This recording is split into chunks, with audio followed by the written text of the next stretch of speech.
Are all the siblings in the business? There's Yes. 5 of you? Okay. The 5 of us are in the business. Michael has been back now full-time for the last almost About 10 years back and forth, yeah. Now, was your father in a retail business in Cuba? He was, but had nothing to do with jewelry. He was a Firestone tire salesman. Distributorship. He had a distributorship, one of the largest, believe it or not, in South America, Central America. Caribbean America. Yes, in the Caribbean. But he started really with jewelry almost by accident. It was just a way for him to make a little extra money. A friend of his had told him, why don't you try selling some jewelry on the side? As Michael said, when you're not at work, after hour, on the weekends, whatever. And that's how he started the business. One of the things that really set our father aside, too, was not just, as Michael said, the fact that he sold other things, but he had a passion and a wonderful eye and a great instinct for jewelry, for beautiful jewelry. The Cubans, one of the things that was lacking here in the United States is most of the jewelry here, the only thing he could find was 14-karat gold.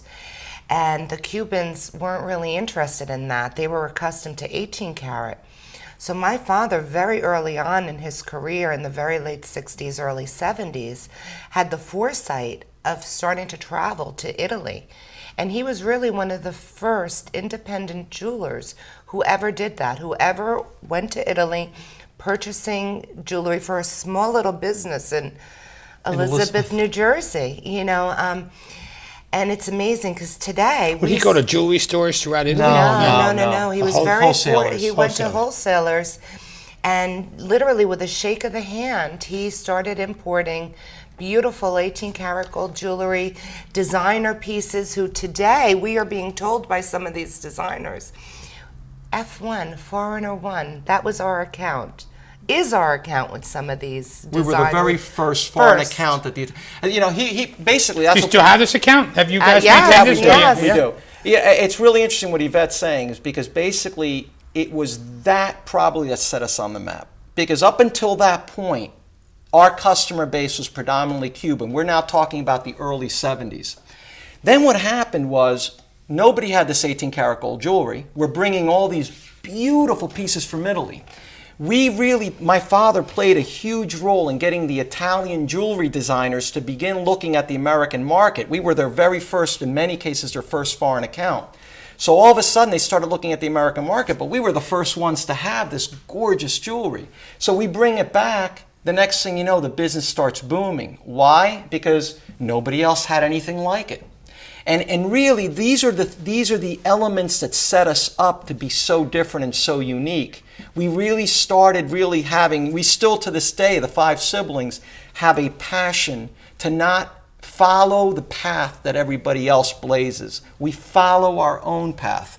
If you look at most jewelry stores today, and this is not a dig at any jewelry store, we respect the industry, but really our approach, what our father taught us was, if there's anything that we still continue to do, it's this. It's don't do what everybody else does. If you do what everybody else does, guess what? You see the sea of sameness. If you go to most jewelry stores, you go in, you see the same bracelets, you see the same charms, you see the same rings. Jewelry shouldn't be a sea of sameness. That's what we hate.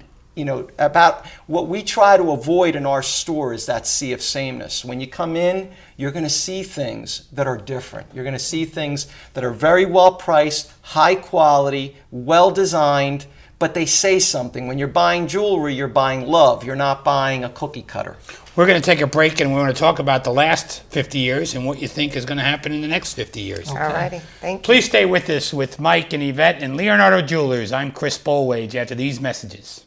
Welcome back to our city where I'm joined by Michael Zeke and Yvette Fernicola of Leonardo Jewelers celebrating their 5th decade of business here in the city. And one of the things going on is on April 5th, you have a big event. You've invited me to say a few words. I'll be there, maybe because I'm a customer, or maybe because I'm the mayor. I'm trying to figure out why I got invited. Both. But you're also celebrating it with a Rolex extravaganza. And please tell our viewers some background on this event on April 5th. Yeah, basically what we're celebrating, Mayor, and by the way, thank you for coming to the event. We really appreciate that. I know you're going to say a few words, and we greatly appreciate your participation. If I bring my wife, I'm going to wind up buying something. That's so. what we want you to do. That's what we want you to do. Yeah, what we're actually celebrating is we're celebrating the entrance of our 5th decade as a business. We've been in Elizabeth for 5 decades now. It's going to be the 5th decade. So what we decided to do is to basically throw a party for all of our customers and all your viewers. We're going to do that with our longest term partner, which is Rolex. So Rolex Watch is joining with us for the event. Basically, first and foremost, I think the event's going to be just a lot of fun. When we throw a party, I believe we throw a really fun party. So I think people are going to have fun. What else? Why else come? Secondly, we're going to encourage people to have an opportunity to buy a Rolex watch. For the first time, we're really encouraging people to trade up their Rolexes. So if they have an older Rolex watch and they want to buy a newer Rolex watch, we're gonna Is there a market for the older Rolex watch? Yeah. Oh, there is. Oh yeah. Yeah. Absolutely. That's the one brand that really has great value, regardless of whether it's new or old.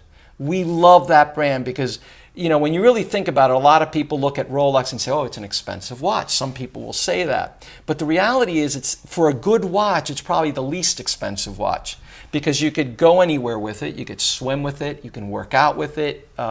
You can do whatever you want with the watch. It's almost indestructible. But more importantly, 20 years from now, you still have great value. It's one of the few watches that you can actually sell it as a pre-owned watch. So it's a great company. The other thing we're going to do thirdly is we're going to also have 12-month interest free that night. We never do that, but we're going to do that for the event. We're also going to have a phenomenal selection because Rolex is going to give us some of the more exquisite pieces that we sometimes have at the store, but we're going to have some really nice pieces that Rolex is going to lend us. And then for those that haven't been to Elizabeth, we have the signature 3.5% sales tax, which you really can't beat. And then the last thing about the event that we're going to do is we're actually going to give back to the community a portion of the proceeds. We partnered with Trinitas Hospital. They're basically our only hospital in the area. A great partner of Leonardo Jewelers. We've done fundraising for them before, and we're going to basically, a portion of the proceeds will go back to Trinitas Hospital that night.